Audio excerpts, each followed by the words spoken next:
Magandang hapon! Kumusta po? Narito po ulit ang update natin para sa lagay ng ating panahon.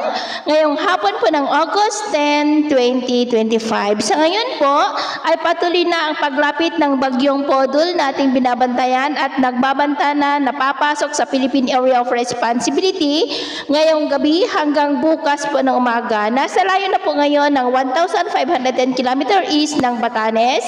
Nataglay ang lakas ng hangin na umaabot po sa 110 kilometers per hour.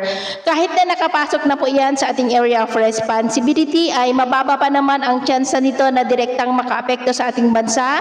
Posibleng dyan lamang sa bandang taas, ngunit mahahatak pa rin ito ng bahagyang habagat na siya pong magpapaulan sa ilang bahagi po ng ating bansa. At ito nga ang pinapakita ng forecast model na ating ginagamit hanggang po sa susunod na 2 linggo.